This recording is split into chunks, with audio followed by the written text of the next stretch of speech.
Welcome to English study point. প্রিয় শিক্ষার্থী, শুভেচ্ছা নিও।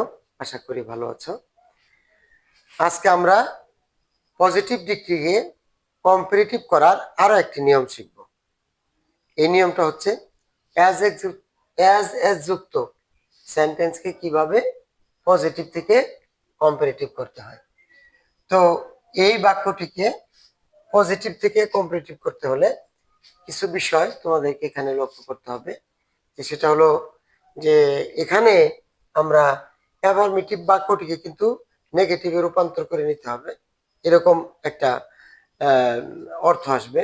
এবং বাক্যটি যদি অ্যাফার্মেটিভ থাকে তাহলে নেগেটিভ ফর্মে চলে আসবে, এবং নেগেটিভ ফর্ম থাকলে অনেকটাই অ্যাফার্মেটিভ ফর্মে চলে আসবে।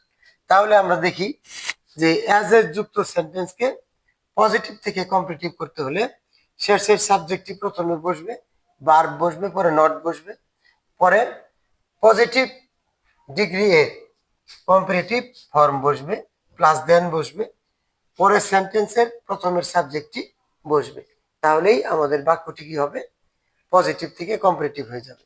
আমরা লক্ষ্য করি একটা উদাহরণ, হি is as tall as his brother.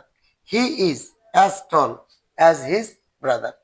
তাহলে শেষের সাবজেক্টটা আমরা প্রথমে লিখি হিজ ব্রাদার, তারপরে ইজ, পরে নট। এটা টলের কম্পারেটিভ ফর্ম হলো টলার, পরে একটা দেন, পরে একটা, এই সাবজেক্টটা শেষে বসবে।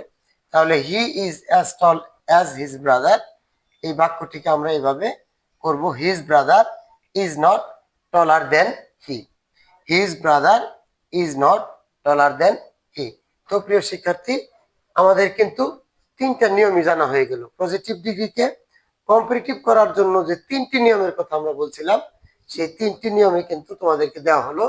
আমরা আশা করছি তোমরা এগুলো এক্সারসাইজ করবে এবং তোমার জ্ঞানের ভান্ডারকে সমৃদ্ধ করবে। প্রথমটা হলো কি? নো আদার যুক্ত, পরেরটা হলো ভেরি ফিউ যুক্ত, আর এটা হলো অ্যাজ এজ যুক্ত বাক্য। তো প্রিয় শিক্ষার্থী, তিনটা নিয়মকে তুমি একসাথে মিলিয়ে ধরো 3-30টা সেন্টেন্স যদি তুমি চেঞ্জ করো, তবেই ইনশাআল্লাহ তোমার অনেকটাই আয়ত্ত এসে যাবে। তো এই আশাবাদ ব্যক্ত করে শেষ করছি। তোমরা সবাই ভালো থেকো। আল্লাহ হাফেজ।